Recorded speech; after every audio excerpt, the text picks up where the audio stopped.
വിശുദ്ധ ലൂക്കാ അറിയിച്ച സുവിശേഷം 21-ാം അധ്യായം 12 മുതൽ 15 വരെയുള്ള തിരുവചനങ്ങൾ.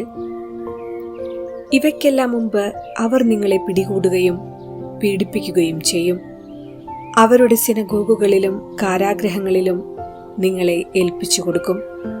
എന്റെ നാമത്തെ പ്രതി രാജാക്കന്മാരുടെയും ദേശാധിപതികളുടെയും മുൻപിൽ അവർ നിങ്ങളെ കൊണ്ടുചെല്ലും. നിങ്ങൾക്ക് ഇത് സാക്ഷ്യം നൽകുന്നതിനുള്ള അവസരമായിരിക്കും. എന്തുത്തരം പറയണമെന്ന് നേരത്തെ ആലോചിക്കേണ്ടതില്ലെന്ന് മനസ്സിലാക്കിക്കൊള്ളുവിൻ. എന്തെന്നാൽ നിങ്ങളുടെ എതിരാളികളിൽ ആർക്കും ചെറുത്തു നിൽക്കാനോ എതിർക്കാനോ കഴിയാത്ത വാക്ചാതുര്യവും ജ്ഞാനവും നിങ്ങൾക്കു ഞാൻ നൽകും. ഓർമ്മിക്കുക, സന്യാസത്തിലും പൗരോഹിത്യത്തിലും സഭാ നേതൃത്വത്തിലുമുള്ളവർക്ക് ഇനിയുള്ള കാലങ്ങളിൽ ഇത്രയും നാളുകളിലുണ്ടായിരുന്ന ആധ്യാത്മികത കൊണ്ട് പിടിച്ചു നിൽക്കാൻ കഴിയുകയില്ല. കൂടുതൽ ലാളിത്യവും കൂടുതൽ പരിഹാര ചൈതന്യവും അവർ പുലർത്തണം. കൂടുതലായി ഉപവസിക്കുകയും പ്രാർത്ഥിക്കുകയും വേണം. വചനവായനയും അനുദിന ധ്യാനവും മധ്യസ്ഥ പ്രാർത്ഥനയും നിഷ്ഠയോടെ നിർവഹിക്കണം. വിശുദ്ധ കുർബാനയുടെ ആരാധനയിലും അനുദിന ബലിയർപ്പണത്തിലും തികച്ചും ശ്രദ്ധയോടെ വ്യാപരിക്കണം. നിരന്തരമായ അനുതാപ ചൈതന്യം സൂക്ഷിച്ചുകൊണ്ട് വിശുദ്ധ കുമ്പസാരം കൃത്യമായി നിർവഹിക്കണം. എല്ലാറ്റിലുമുപരി പുരോഹിതരുടെയും സമർപ്പിതരുടെയും നാഥയായ പരിശുദ്ധ കന്യകാമറിയത്തിന്റെ വിമല ഹൃദയത്തിൽ അഭയം തേടണം. അമ്മയ്ക്ക് പ്രതിഷ്ഠിതരായവരെ സാത്താൻ വഞ്ചിക്കാതെ അമ്മ കാത്തുപാലിക്കും.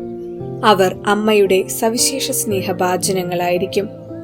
പുത്രന്റെ രണ്ടാം വരവിന് അവരിലൂടെ അമ്മ സഭയെ ഒരുക്കുകയും ചെയ്യും. യുഗാന്തി നാളുകളിൽ സാത്താൻ നേടിയെടുക്കുന്ന മറ്റൊരധികാരം ക്രിസ്തുസാക്ഷികളായവരുടെ ജീവന്റെ മേൽ കൈവയ്ക്കാനുള്ള അധികാരമാണ്. എതിർ ക്രിസ്തുവിന്റെ പ്രതിമയെ ആരാധിക്കാത്തവരെ കൊല്ലിക്കാനുള്ള അധികാരമായി എതിരാത്മാവ് ഇത് നടപ്പിൽ വരുത്തും. കഠോരമായ രക്തസാക്ഷിത്വത്തിലേക്ക് എത്തിക്കുന്ന വളരെ വേദനാജനകമായ സന്ദർഭങ്ങളായിരിക്കും ഇത്. അതേ തുടർന്ന് അശുദ്ധിയുടെ മാതാവായ സ്ത്രീ, ഭൂമിയിലെ മ്ലേച്ഛതകളുടെ മാതാവ്, വിശുദ്ധരുടെയും യേശുവിന്റെ സാക്ഷികളുടെയും രക്തം കുടിച്ച് ഉന്മത്തയായി ലഹരി പിടിച്ചിരിക്കുന്ന ദർശനം യോഹന്നാൻ സാക്ഷ്യപ്പെടുത്തുന്നു. അശുദ്ധിയുടെ ഈ മാതാവ് അമലോത്ഭവയും നിത്യകന്യകയുമായ പരിശുദ്ധ കന്യകാമറിയത്തിന്റെ എതിർസ്ഥാനത്ത് നിലകൊള്ളുന്നവളായിരിക്കും. അവളിലൂടെ അശുദ്ധി ഭൂമുഖത്ത് പകർച്ചവ്യാധി പോലെ പടരും. മാലാഖമാരുടെ രാജ്ഞി ദേവദൂതന്മാരുടെ നിരയോടുകൂടി ഭൂമിയിലിറങ്ങി ഈ തീർത്ഥാടക സഭയെ വിശുദ്ധിയിൽ കാത്ത് വിജയസഭയിലേക്ക് കൂട്ടിക്കൊണ്ടുപോകുവാൻ വേണ്ട കൃപയ്ക്കായി പ്രാർത്ഥിക്കാം.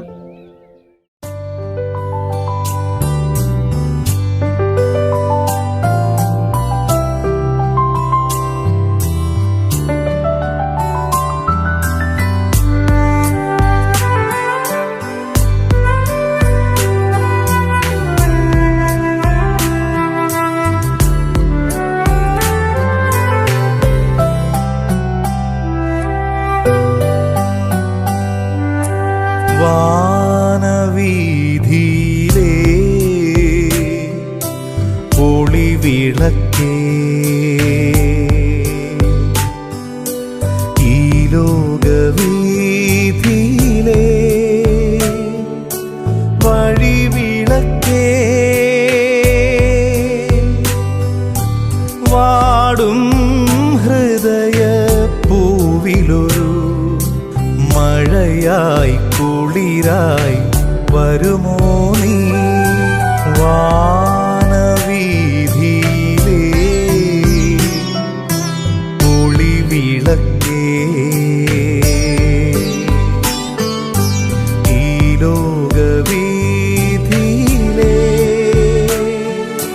വഴിവിളക്കേ,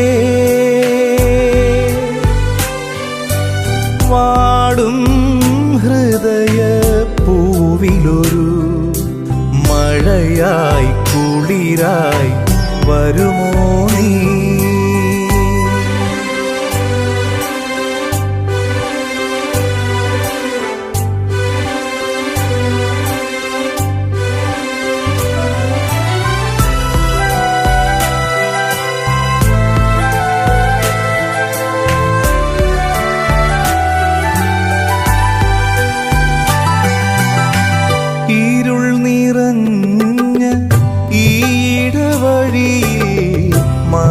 തളർന്നു ഞാൻ കാലിടറി.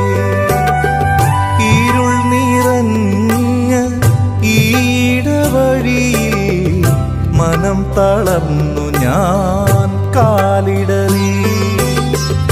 സ്നേഹദീപമായി വന്നാലും ഒന്നു തലോടി തന്നാലും, സ്നേഹദീപമായി വന്നാലും ഒന്നു തലോടി തന്നാലും, ഒന്നു തലോടി തന്നാലും, വാനവീഥിയിലേ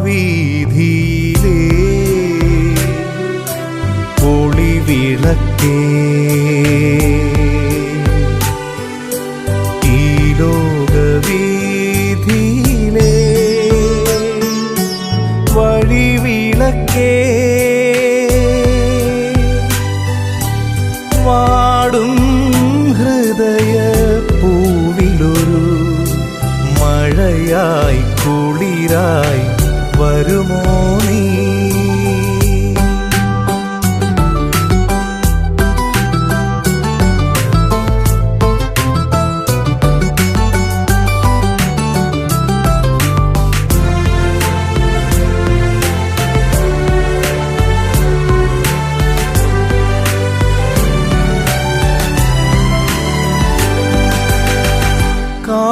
കാതോർത്ത് കാത്തിരുന്നു ഞാൻ ഇതുവഴി വരുമെന്നേശുനാഥൻ. കാതോർത്ത് കാത്തിരുന്നു ഞാൻ ഇതുവഴി വരുമെന്നേശുനാഥൻ. കരുണാമൃതമത് കൈക്കുമ്പിളി തരുമെന്ന് ഞാനും ആശിച്ചു. കരുണാമൃതമത് കൈക്കുമ്പിളി തരുമെന്ന് ഞാനും ആശിച്ചു. തരുമെന്ന് ഞാനും ആശിച്ചു. വാനവീഥിയിലേ ഒളിവിളക്കേ, ഈ ലോകവീഥിയിലേ വഴിവിളക്കേ, വാടും ഹൃദയ പൂവിലൊരു മഴയായി കുളിരായി വരുമോ നീ?